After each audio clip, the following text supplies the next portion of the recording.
very exciting question. So yes, I am one of those people who, through my own work experiences, I have found myself in leadership roles very, very early on in my career.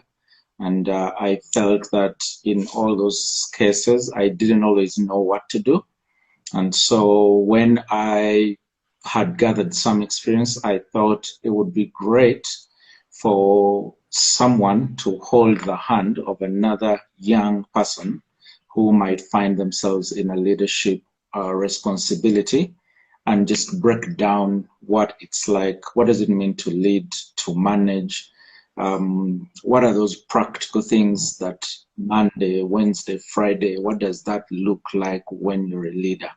And what do you do in the workplace? How do you work with people? I really felt that it would be great for me to give back from my own life experiences by showing other people what that has been like for me, but also to now begin to really build a solid conversation about this is how to lead. This is what great leaders do that makes them great leaders in the future. I do that through the Kampala Leadership Hub, which is a locally run farm that's based right here in Kampala. And our work is done through management coaching. Okay, how have you found that, Brian? Is it something easy to do? Are the youth willing to learn even? Are you finding the youth in these leadership positions, and are they having the passion to lead even? I have to admit it's not easy. People think about leadership first and foremost through the lens of age. You have to be old to lead, which is quite a fallacy. People also think a lot about leadership through position. People think through positional leadership first as opposed to influence, which is leadership to change. And to be able to help people move away from that and begin to recognize that you can be a leader, mostly because you can influence an environment, but how can we now make sure you do it well? Management coaching is something new. I feel that it's a new paradigm here in Kampala. I really want to draw people to some of the best sportsmen that we know. From tennis players to soccer players to basketball players, all these people have a coach. Someone who we don't always see on the game day, but who they work with behind the scenes to really, really sharpen their skills. And that's the person who I want to be for many of our young leaders. You will be in the front doing the work, but in those days when you need to refuel, I want to become your coach.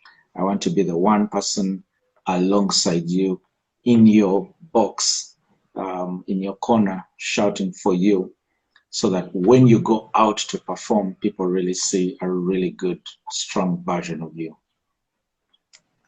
Okay. Have you found that having that mentorship for the youth and coaching them and maybe pushing them to another level, have you found any impact on them? Does it mean that, have you found a gap somewhere that we've been missing that mentorship, and now that we have it, there's a difference?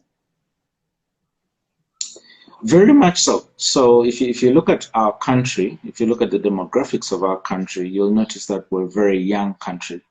And so young people are either taking over family businesses, or they are finding themselves starting small businesses, or they are coming into an organization and quickly taking up a position of leadership. And in all these cases, what's common is I know what it's like to aspire to be a leader. There are those qualities we always read about, Obama, who, and the like, and we say those are qualities to be a good leader. But those are aspirational qualities.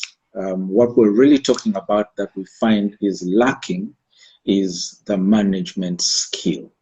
What you do between Monday and Friday that directly contributes to how you manage people and how you manage resources to get work done.